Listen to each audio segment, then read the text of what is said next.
Matthieu, chapitre 2. Jésus naquit à Bethléem en Judée, à l'époque du roi Hérode.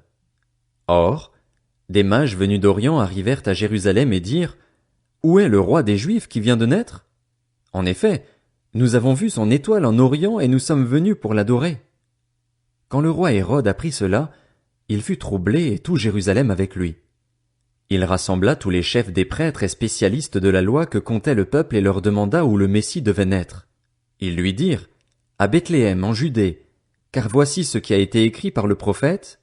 Et toi, Bethléem, terre de Juda, tu n'es certes pas la plus petite parmi les principales villes de Juda, car de toi sortira un chef qui prendra soin d'Israël, mon peuple. Alors Hérode fit appeler en secret les mages. Il s'informa soigneusement auprès d'eux du moment où l'étoile était apparue, puis il les envoya à Bethléem en disant: Allez prendre des informations exactes sur le petit enfant.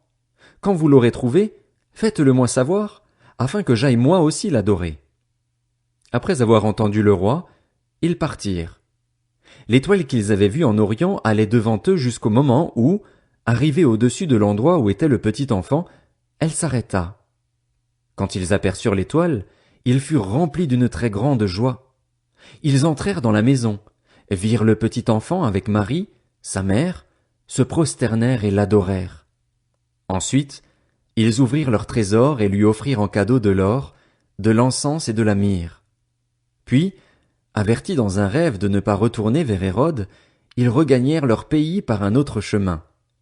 Lorsqu'ils furent partis, un ange du Seigneur apparut dans un rêve à Joseph et dit: Lève-toi, prends le petit enfant et sa mère, fuis en Égypte et restes-y jusqu'à ce que je te parle, car Hérode va rechercher le petit enfant pour le faire mourir. Joseph se leva, prit de nuit le petit enfant et sa mère et se retira en Égypte.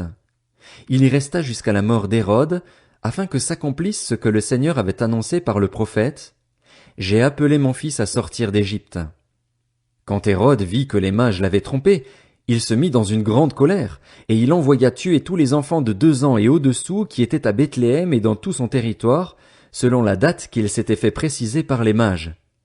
Alors s'accomplit ce que le prophète Jérémie avait annoncé. On a entendu des cris à Rama, des pleurs et de grandes lamentations. C'est Rachel qui pleure ses enfants et n'a pas voulu être consolée, parce qu'ils ne sont plus là. Après la mort d'Hérode, un ange du Seigneur apparut dans un rêve à Joseph, en Égypte, et dit: Lève-toi, prends le petit enfant et sa mère et va dans le pays d'Israël, car ceux qui en voulaient à la vie du petit enfant sont morts. Joseph se leva, prit le petit enfant et sa mère et alla dans le pays d'Israël. Cependant, quand il apprit qu'Archélaüs régnait sur la Judée à la place de son père Hérode, il eut peur de s'y rendre. Averti dans un rêve, il se retira dans le territoire de la Galilée et vint habiter dans une ville appelée Nazareth, afin que s'accomplisse ce que les prophètes avaient annoncé: il sera appelé Nazaréen.